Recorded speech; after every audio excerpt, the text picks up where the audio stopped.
This just in, you are looking at obviously a very disturbing live shot there. That is the World Trade Center, and we have unconfirmed reports this morning that a plane has crashed into one of the towers of the World Trade Center. On 9/11, I was in my home in New York City, and I actually saw the plane crash into the first building.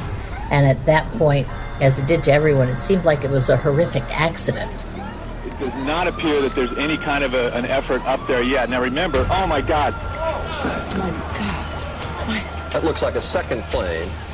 On September 11th, I was working in the White House. I was leaving the Situation Room a little bit before 9 o'clock that day.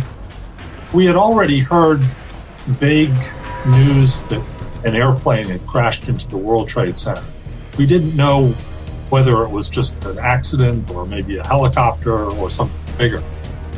At about 3 minutes after 9, the door to the White House Situation Room opened, and the senior diving officer came in and whispered in Dr. Rice's ear, "A second airplane has hit the World Trade Center.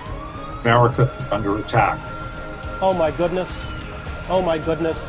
We're looking at a live picture from Washington, and there is smoke pouring out of the Pentagon. I went to high school outside of Washington, D.C. in Northern Virginia. I had grown up just outside the city, and a lot of my classmates and me had parents who worked in government, worked at the Pentagon, who worked in Washington, D.C. and other government buildings there. We all honestly thought it might have been a school shooting. A few of my classmates who had been outside at the time had heard some sort of large, loud bang shortly through our prior class period that we were coming to the end of at this point. Without knowing what it was. Turns out that was actually the airplane hitting the Pentagon. That was audible from a fair amount of distance. United 9-3, have you got information on that yet? Yeah, he's down. When did he land? He did not land. Oh, he's down? Yeah, somewhere up northeast of Camp David. On the evening of September 11th, I was woken up by phone calls from friends and contacts in Tehran. They were people who knew I lived in Washington, and they were concerned about my safety and about America. It was, for me at the time, really the first indicator of how shaken the world was by the attacks and how broad and deep the sympathy runs among ordinary Iranians and among many others all around the world for this country and for the American people.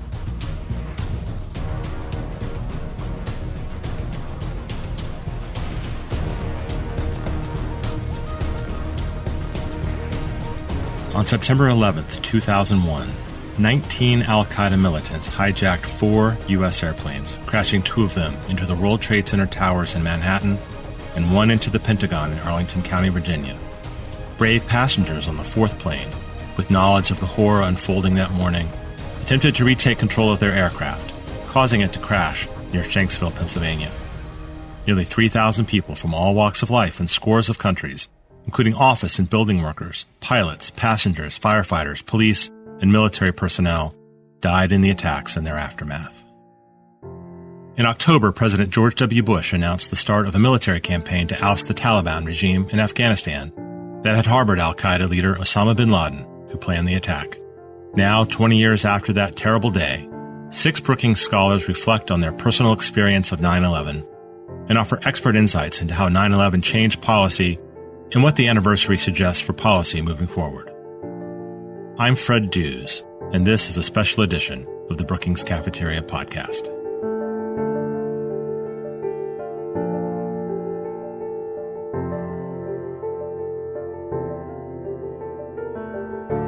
Here's Bruce Rydell, Senior Fellow in the Center for Middle East Policy at Brookings, who prior to joining Brookings spent 30 years in the CIA, including postings overseas and working on the National Security Council in the White House. He was explaining in the opening of this episode what he experienced at the White House on the morning of 9/11 during the weekly senior staff meeting, during which he happened to be seated next to Condoleezza Rice, the National Security Advisor to President Bush. After the senior duty officer told Dr. Rice that a second plane had hit the World Trade Center, we were all sent back to our offices, and about 10 minutes later, the Secret Service came through and announced that the entire building was being evacuated on the assumption that the 4th airplane was headed towards the White House. Rydell said that during his 8 years serving in the White House, they had never practiced an evacuation, and that there wasn't even a plan to regroup elsewhere. We were all just basically dumped out on the street, and then the Secret Service closed off the compound. Well, unfortunately, my car was parked inside the compound. I had no way to get home. So I started walking. It was, of course, quite a day. The Pentagon was on fire. So as I crossed the GW Bridge, you could see the Pentagon on fire. Finally, after a little hitchhiking, I did get home. And I spent the rest of the day taking phone calls from various Middle East ambassadors, most importantly, the Saudi ambassador, Prince Bandar, who wanted to know what we knew about the attack. What we knew almost immediately was that it was Al-Qaeda. The manifests of the 4 airplanes had names on them that were the true names of Al-Qaeda operatives who we'd encountered. We knew almost immediately this was the Al-Qaeda terrorist operation we had been hearing reports of for months and months in advance of the actual. Elaine Kmark, Senior Fellow in Governance Studies at Brookings and Founding Director of the Center for Public Management, had been preparing to give a lecture the next day in Toronto for the Canadian government and was taking a gym break when she saw the first plane hit, assuming like so many that it was a tragic mistake. Then I turned on the TV again, and the second plane had crashed into it. At that point, it was becoming clear that this was no accident, that this was something intentional and quite serious. By about 11 o'clock, I gave up any pretext of working on this presentation, and I called the people in Toronto and said, look, I don't think I can leave the city because my daughter's here and this traumatic event has just happened. She had called me from school crying because there were kids in her school whose parents were in the building. And she was terrified. And I said, I think I'd better be here. And of course, what I didn't know at the time was that there was no way to fly anyplace anyways, because the next day they shut down the airspace. So I was never going to Toronto. Anyway, the rest of the day was spent, like many Americans, watching the news. Only for me, it was also hearing the sirens coming from northern Manhattan, going down from all the Westchester and all the surrounding suburbs, all the emergency personnel coming into the city. And that was quite awful. And then a couple hours later, I saw the people walking up from downtown. And you could see people just straggling along, women whose feet were all blistered, just lots of people. They'd left everything in their offices or wherever, and they were just straggling uptown to get away from the devastation. So it was a day that I'll remember quite well for a long, long time. It was a pretty traumatic day for everything. Suzanne Maloney, too, was preparing for a trip on September 12th, as she explains. Maloney is the Vice President and Director of Foreign Policy at Brookings. On September 11th, 2001, I spent the morning packing for a flight that was scheduled for September 12th. I had tickets to go to France for my brother's wedding, and my entire extended family was booked on flights for the 12th, departing Boston Logan Airport and Washington Dulles Airport, the 2 airports that the hijackers used themselves for their own departures. The wedding took place, but my family wasn't able to attend. Maloney added that she had lunch plans that day with an Iranian journalist who happened to be visiting Washington, but she had no way to contact him to cancel. I ended up going to the restaurant where we talked about the attacks and what it might mean for U.S. policy toward Tehran until the manager told us he was shutting the restaurant down, like everything else in Washington, due to security concerns. By the way, that reporter was Madiya Assal. He was later arrested by Iranian authorities as a result of his courageous reporting for Newsweek during the 2009 uprising in Iran. He's since been a pioneer in publishing citizen journalism from Iranians. John Hudak, a Senior Fellow in Governance Studies and Deputy Director of the Center for Effective Public Management, offers his recollection from the start of his senior year in high school. I was actually a senior in high school on 9/11, and sitting in an assembly as the school year was starting back. We were having some morning assembly that I have no recollection of what it was about. And we started to come back from the assembly. I think it was just the seniors. And you could see something weird was happening in the school. Something weird was happening in classrooms, and word had spread through the school that something was happening in New York. And teachers started to turn televisions on. There are these old tube televisions suspended in the corners of the room. And, you know, it was pretty meaningful.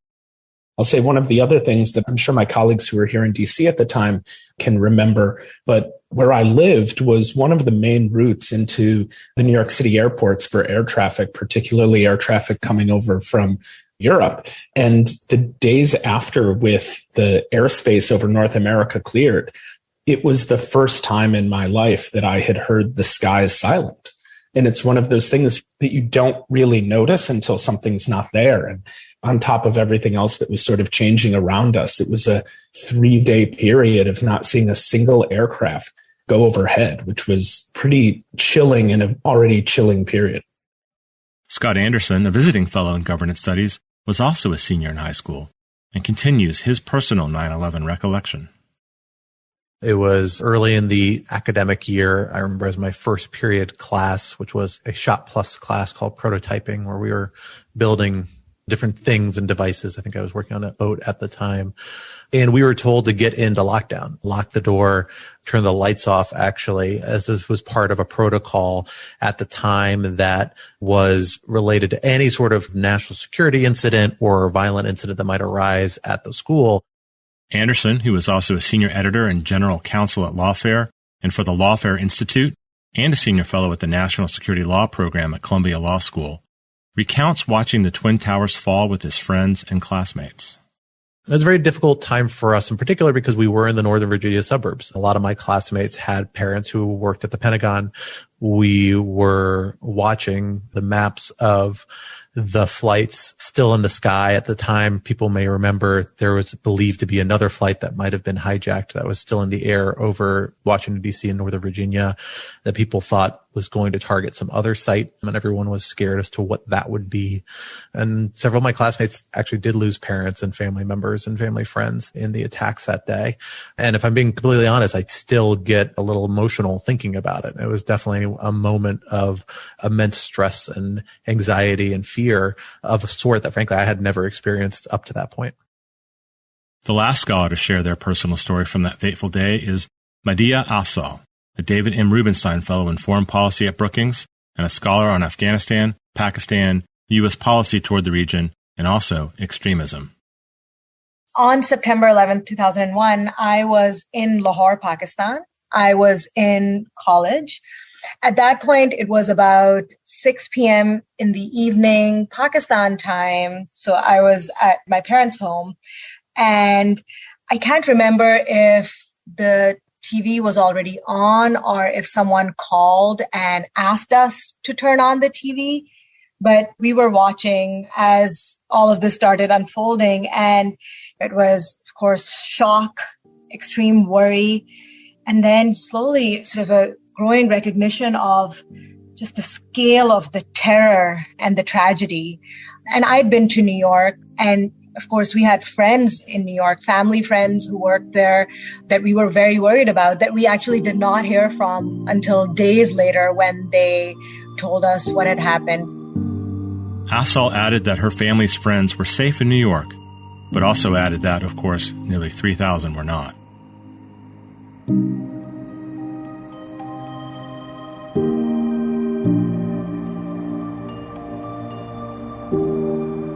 The memory of that terrible day for those of us who lived through it is indelible and even painful, especially for those who lost family and friends or whose lives were altered in other ways. The events of that day also had a tremendous impact on the way we live and how our government operates. I asked the scholars to talk about the impact of 9/11 on their policy area. 3 major themes emerged: 9/11's impact on the conduct of U.S. foreign policy and a new global war on terrorism, changes to the U.S. government itself as well as augmented presidential power, and a new national security architecture. Let's start on the foreign policy side. Here's Senior Fellow Bruce Riedel again on what he thinks is the most important lesson learned from the 9/11 attacks. I think the most important lesson is you really have to think creatively. We knew that Al-Qaeda was planning a major operation inside the United States, but we hadn't thought enough about what could they do? How large an operation could they pull off? There was a prior attack in France back in the 1990s that should have tipped us off. Back in the 1990s, an Algerian terrorist group had hijacked an Air France jet. was planning to fly it into the Eiffel Tower. The French were able to commandeer the airplane when it landed to refuel in Marseille. But that episode should have taught us that there was a lot of creative thinking going on in terrorist organizations about how to use airplanes as bombs, in effect. We had always thought of hijacking airplanes as simply a means to extort from us. Al-Qaeda and its predecessors, these Algerians, had come up with the idea of using an airplane as a flying bomb. Suzanne Maloney, Vice President and Director of Foreign Policy at Brookings, talks about lessons learned for the understanding of America's role in the post-9/11 world. The most important lesson from the 9/11 attacks for U.S. foreign policy, which is, of course, the broad field in which I work, and for the Middle East, was the horrific evidence that despite our standing then as the world's sole superpower, and despite America's tremendous military strength and our natural defenses, our country still remained vulnerable to the threats that emanated from instability and extremism beyond our borders. I think the attacks shocked the system in some ways positively. We developed better mechanisms around intelligence sharing, especially within our own government. And many aspects of our response to the 9/11 attacks, including the decision to uproot the Taliban and Al-Qaeda in Afghanistan, along with the systems that we've put in place, have helped ensure that we never suffered another such devastating attack by foreign terrorists on the homeland. That accomplishment, I find, is sometimes discounted precisely because of its success and because the national debate on terrorism has changed, justifiably so since that time because of changes in the context. But in the days and weeks and months after 9/11, it hardly seemed obvious that life for most Americans would ever revert to something like a pre-9/11 normal. I think of that sense of dislocation a lot nowadays as we sit in the midst of another historic event and its aftermath, the global pandemic. And I wonder how we will reflect on this in 20 years and what lessons we will have learned. Of course, you can't talk about the 9/11 attacks and the foreign policy responses without recognizing that the attacks and the shock that followed in their aftermath precipitated and enabled some truly disastrous, historically disastrous foreign policy decisions, such as the 2003 decision by the Bush administration to invade Iraq and remove Saddam Hussein.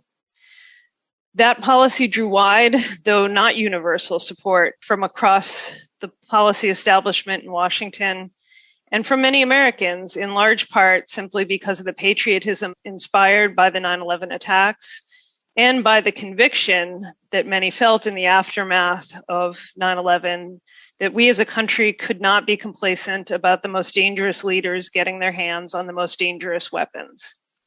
The catastrophic implications, though, of the decision to invade Iraq were evident to many at the time, and they continue to frame every aspect of U.S. policy in the Middle East and beyond in a way that is very negative for our own security and, of course, for peace and prosperity in the region. Rubenstein Fellow Madiya Assal also speaks to the problem of enduring extremism, and not just terrorism, a question she explored in her 2018 Brookings Press book, Pakistan Under Siege, Extremism, Society, and the State. The underlying premise is that extremism endures, especially ideological extremism endures, even after you decimate a terrorist group kinetically. And counterterrorism has been extremely successful. If one looks at it, sort of the U.S. counterterrorism approach over the last 2 decades has been very successful. But what has been less successful and what we've spent less time on is understanding extremism and countering extremism. And this is extremism across the spectrum. It doesn't have to be violent extremism. Just thinking about my work on Pakistan, what I learned through my work is that it is a very, very complicated, deep-rooted thing to figure out what fosters extremism in a society. In Pakistan's case, through polling data, through a lot of analysis of laws, education systems, politics, I found that it was Pakistan's own approach to its population, the state's laws, the education system, its politics, that ended up fostering extremism. And that really becomes the root for how a population responds to terrorist groups' propaganda, for instance. And so until you tackle these deep roots at a context-specific level, you're not going to be able to counter extremism. You can counter it kinetically. You can kill the leadership of a terrorist group. You can displace a terrorist group. You can cut off their logistical support. But until you counter extremism and ideological extremism, those terrorist groups will regroup and will come back. And certainly that is the fear. If one looks at 20 years from 9/11, we have not done nearly enough to address any of that extremism.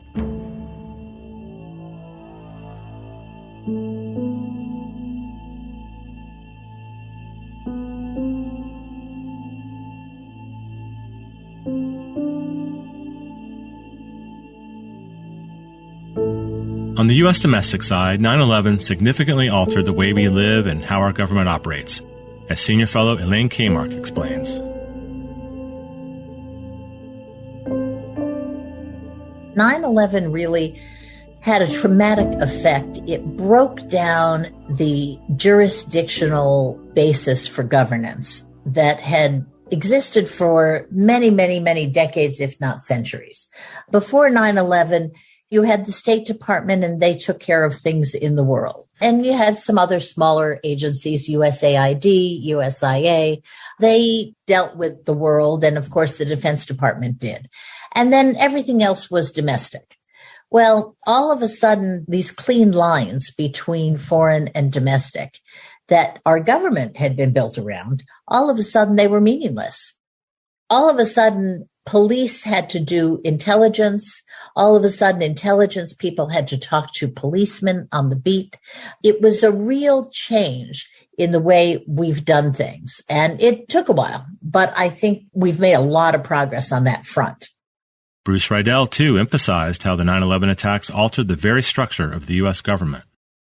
9/11 not only transformed the way America sees itself in the world, it also transformed the United States national security bureaucracy.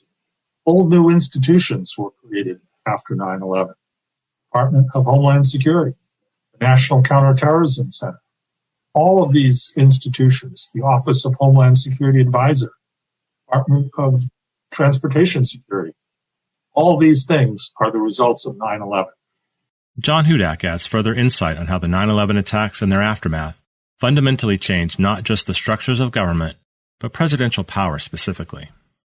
One of the areas that I study is presidential power. And we learned a lot after 9/11 in terms of just how expansive the office of the president can get. And there are a lot of ways in which presidential power has changed since 9/11. Some of it has expanded. Some of it has shrunken back after presidential attempts to expand it or to try new things. But I think one of the interesting lessons that has been learned is a lesson that's almost impossible to imagine right now in 2021, 20 years after this. And we talk a lot about the damage that hyperpolarization and hyperpartisanship can do to the United States. And we see the damage and the effects of that every day. But there's also a damage and a problem that can be created by hyperunity, where individuals believe in their president being able to do whatever he needs to do in a moment of crisis. And after 9/11, George W. Bush's approval rating skyrocketed overnight to over 90%, essentially doubling overnight, almost exactly doubling overnight. And it was a moment that, again, for those of us who lived through it, we remember that type of national unity and we reflect on that moment of national unity in a positive way. And Scott Anderson echoes what John Hudak said about the increase in presidential power when he reflects how 9/11 introduced a new set of legal questions. If you had told someone in the year 2000 that you were a national security lawyer outside of a handful of people, and I mean that quite literally, probably like less than a dozen, that would not mean a lot. They would not see that as any sort of area of study or unified field. But after 9/11, it rapidly did. It's a set of legal questions that share certain commonalities that arise at the intersection of a lot of what were previously considered independent fields of law. And my generation of lawyers, in a lot of ways, was shaped by that 9/11 experience and the debate after it, because we were not only entering an environment where national security was driving a lot of very heated legal debates and litigation, but the debate over Guantanamo Bay and military commissions and the legal arguments there and Supreme Court cases and political arguments in Congress all were defining aspects of our legal education as we went through first college and kind of policy education and learning about that for people who studied politics and Middle East studies like I did, and then ultimately into law school, living with the aftermath of that. I think the biggest takeaway that one can get in this field from those days is the fact that when you are responding, and particularly when Congress is responding to a national emergency, there's an understandable, sometimes very justifiable instinct to say, well, we need to give the executive branch what they need to respond to the situation, respond to the emergency. But it's important that you build in democratic safeguards and checks into that process. But Hudak explains what happened when those democratic safeguards and checks were not attended to in the aftermath of the 9/11 attacks. But what ended up happening was Americans let their principles down in moments. Things that they normally would have opposed during peacetime, came to oppose later. They were willing to back their president and to back their Congress no matter what.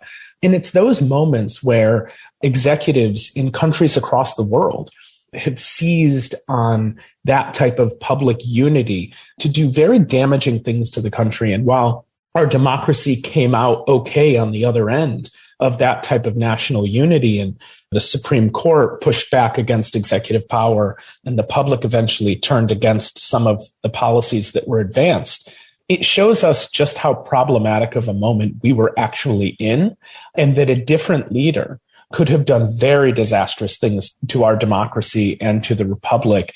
And Americans would have applauded it in the moment, thinking it was for the better good and for the broader good. And here's Scott Anderson again.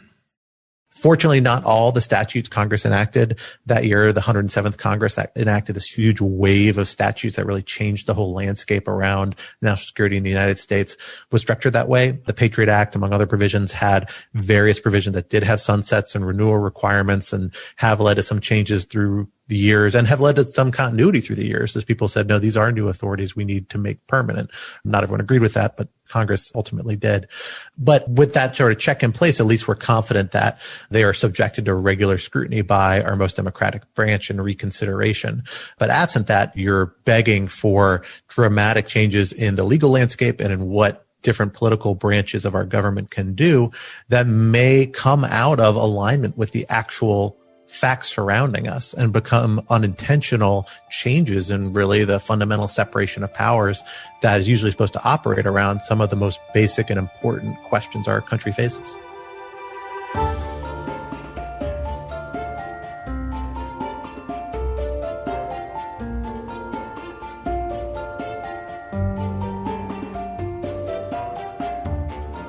Bruce Riedel spoke earlier to the fundamental changes the U.S. federal government made in the wake of the 9/11 attacks. He and all the scholars in this special episode spoke to the enduring effects across their policy areas. No event in American history since the end of the Cold War so transformed the federal government. And those transformations will continue. No one wants to get rid of the Department of Homeland Security. No one wants to get rid of the National Counterterrorism Center. The wars that were started as a result of 9/11 may come to an end, but this transformation of the United States government will go on for the foreseeable future.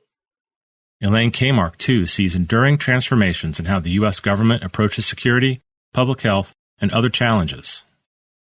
What 9/11 tells us moving forward is the importance of taking what is often called an all-of-government approach to problems. that in fact, it's very difficult to put a problem or a function just in one place in the government, that the world is complicated, whether it's 9/11 and terrorism, which runs the gamut from the CIA to the cop on the beat, or whether it's a pandemic, which again runs the gamut from international pandemic spotting to local health agencies and county level health agencies. The jurisdictional lines are all blurred in the future, and it calls for a much more agile government. And I wrote an essay for Brookings just a year ago calling for how to make a more agile government, because the problems we have don't fit into the 20th century boxes anymore. 9/11 was kind of a wake-up call for how the 20th century government just wasn't equipped to deal with the 21st century problems. And now in the 21st century, we've had massive terrorist attack and a pandemic, as if anybody needed any more evidence. John Hudak considers how the increased power of the presidency that he described earlier has continued throughout the 2 decades since 9/11. But he also cautions that lack of accountability in an atmosphere of hyper-unity such as followed the attacks can be a problem. When we look at what Congress has done in terms of giving President Bush and all of his successors a blank check through the authorization for the use of military force in Afghanistan, which then President Bush was able to spin into getting a second AUMF for Iraq, presidents have used those blank checks to fight wars against terror all over the world. In Africa, in other places in the Middle East, in Pakistan. And it shows that those types of blank check policies are not only dangerous, especially when they do not reflect the initial cause, the initial basis for granting the president that power, but it's extraordinarily difficult to take it back. And we have seen presidents of both parties abuse the AUMFs in very serious ways. And in addition, we've seen other policy changes, enhanced interrogation techniques, what some people will call torture of detainees, the expanded surveillance of American citizens and others through the USA Patriot Act. These are all policies that a lot of Americans have come to regret. And we've seen that it has come because of a moment of crisis. And because of that moment of national unity where Americans were willing to give their elected officials blank checks, and doing the type of oversight and accountability after the fact, especially for a president during wartime, is extraordinarily difficult and oftentimes a losing cause. And so when these moments happen, some unity is good. And I think in an era of COVID, we're seeing the challenges that disunity can cause. But too much unity and unity without accountability can be really damaging for the democracy and damaging for the republic. And what happened after 9/11 could have been a second tragedy of institutions of our government if it wasn't for the public finally holding elected officials accountable and the Supreme Court in particular pushing back against what administrations wanted to do with detainees and other activities in a war setting. And so, in the realm of national security, what will be the big issues in law and policy moving forward? Scott Anderson also acknowledged the importance of accountability in our laws and policies aimed at safeguarding the country, but also stresses the need for continued reevaluation of those approaches. We are, to this day, 20 years later, still living with not one but two authorizations for use of military force, one adopted a few days after 9/11, one adopted the subsequent year in relation to Iraq, that are still being used as a legal basis for all sorts of military operations overseas. In a lot of ways, a lot of our main counterterrorism military operations overseas, many of which were not anticipated or debated by Congress at the time they were enacted. But the evolution of those statutes and the way they have been used has been facilitated by the fact that they had no sunsets. They had no end dates. There was no mechanism built in that said Congress has to reconsider and reevaluate and think about this a little bit more and maybe perhaps make some adjustments down the road as circumstances in the world change. Anderson explains that national security law and policy is in what he calls a unique moment 20 years after 9/11. We are really, for the first time, substantively engaging with the effort to bring down some of the legal and policy structures that have dominated since the 9/11 attacks and adapt them to what we think is our new normal, at least for the foreseeable future, the new set of challenges facing the United States and the world. That means moving away from broad global commitments to targeting counterterrorism. Counterterrorism is still going to be a policy priority, but not the all-consuming number one goal that it really has served as in a lot of ways over the last 2 decades. And recognizing that peer competition with other major powers like Russia and China is likely to be higher security priority for the United States, and therefore needs to be a higher policy priority in terms of our legal authorities, our funding, our resources, and what we do with ourselves in the world. That is really going to be the big debate coming forward, is saying, well, what parts of the post 9/11 legal architecture, policy architecture are things that we need to keep? What parts of that reaction to 9/11 attacks are reasonable measures and a reasonable perspective that we need to maintain? And which are lessons that we need to start moving away from and recognizing they no longer apply in the current set of priorities the United States is facing? In the wake of the recent events in Afghanistan, with Taliban forces taking over all the country's provincial capitals and Kabul itself in less than 2 weeks in August, we are reminded that 9/11 also just precedes the 20th anniversary of the U.S. and NATO military campaign to oust the Taliban in the first place. With the end of our military mission in Afghanistan, a mission conducted under 4 presidents, what broader foreign policy and security lessons come to mind? Here's Scott Anderson again on what he sees as America's biggest security priorities moving forward. I think one of the biggest ones that we see, much like the post-Vietnam generation that at least my parents were in, is a newfound humility about what the United States can accomplish using military force. The halcyon post 9/11 days of people saying the United States can reshape foreign countries, impose new legal and political orders there, not just in a matter of years, but sometimes in a matter of weeks or months, that people will just fall into democracy once the United States takes out the tyrannical regimes that were controlling them at the time, seems incredibly naive 20 years after the fact. And once you get past those sorts of assumptions and begin to see the use of military force as a much more limited tool, it means both that the United States and other countries as well might and should be more judicious in how they choose to use that military force. There's a role for it, but it's not the panacea that some may see it as in certain cases. But also the need to begin to develop and strengthen other tools, diplomacy, development, other sorts of mechanisms that we use to advance our interests overseas that can work towards the same goals, perhaps in ways that are more subtle, less easy to detect than a squadron or a military operation, but that nonetheless are working in that direction and may provide more sustainable progress in the long run than suddenly displacing the existing political structure and being optimistic about what will come next. I think that's likely to be my generation's experience, is a newfound appreciation for the limits of this military power. The challenge will be to translate that into legal authorities and into policy lessons that will communicate forward to the next generation. Because again, we saw the post-Vietnam generation wrestle with a lot of these same questions, a lot of these same issues, but the debates of that era didn't prevent, and the lessons were not always fully communicated onto the generation that ultimately encountered 9/11. If they had been, I think they would have approached it somewhat differently. And so the challenge now is to find a way to build those lessons into a new capacity that allows us to address our threats to us and address new national security challenges, but in a way that is more sustainable and more likely to achieve an outcome that is consistent with our interests and our values than those we pursued in the past. Madiya Assal's answer to the question of what lies ahead as we contemplate the 20th anniversary of the 9/11 attacks starts with the Taliban's takeover of Afghanistan, but broadens our perspective beyond just a focus on counterterrorism. 9/11 after 20 years and thinking about the fall of Kabul and of Afghanistan to the Taliban really just underscores to me how much counterterrorism is only one part of the equation and countering extremism has to be the other part.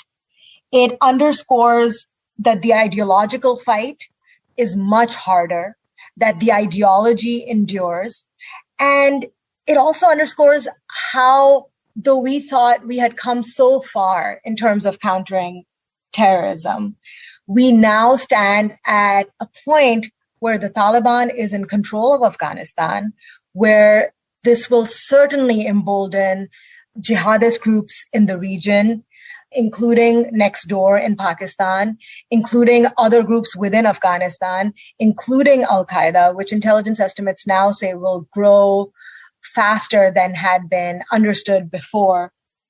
And this essentially means to me that the threat endures.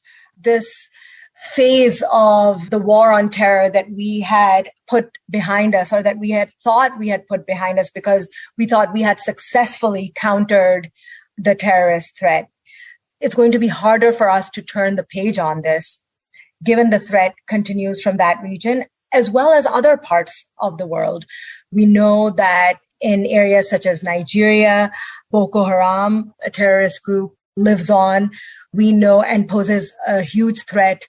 And we know that for all of these groups, while their tactics might be different, while their targets might be different, there is an ideological underpinning to these groups that remains that we have still yet left to tackle systematically. And going ahead, that should be our goal.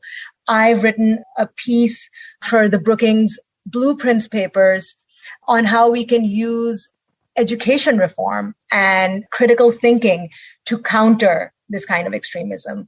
Certainly, internationally, globally, our focus needs to be much more on this going ahead, of course, while keeping our counterterrorism posture going as well.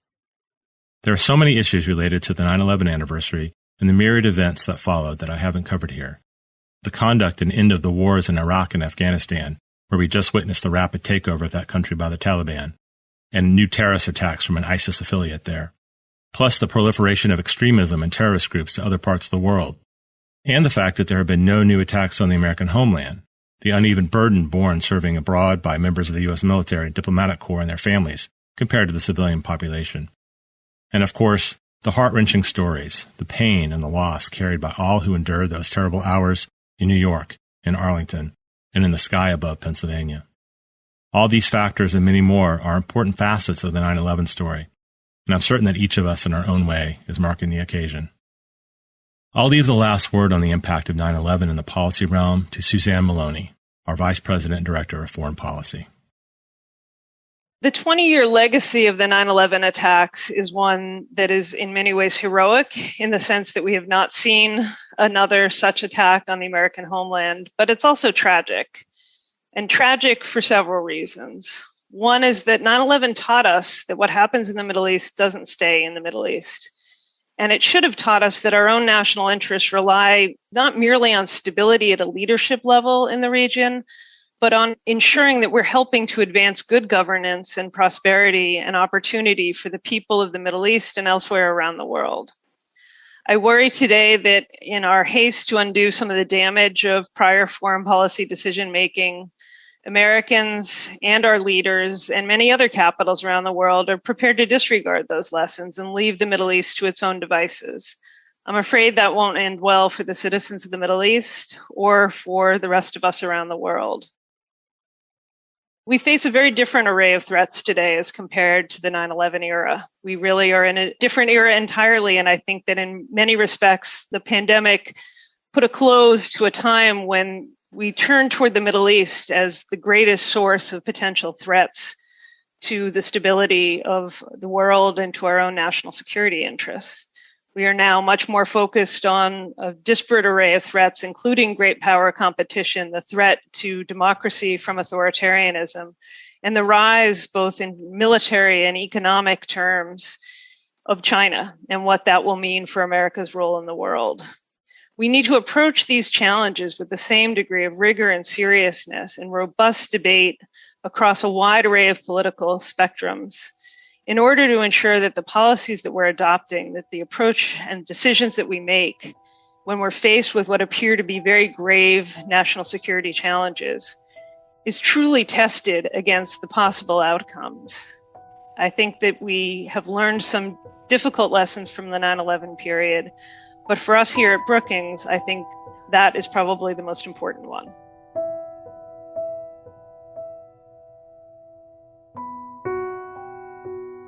You can read more research from Brookings scholars on our 9/11 resource page on the Brookings website. And also, on September 10th, The day this episode airs, Brookings hosted a discussion on the legacies and lessons of 9/11, hosted by the New Yorker's Susan Glasser and featuring a conversation with Ryan Crocker, who served as U.S. Ambassador in Afghanistan and Iraq, and Brookings President John R. Allen, a retired U.S. Marine Corps 4-star general and former commander of the NATO International Security Assistance Force and U.S. forces in Afghanistan. A discussion followed by a panel of experts from Brookings and the foreign policy community.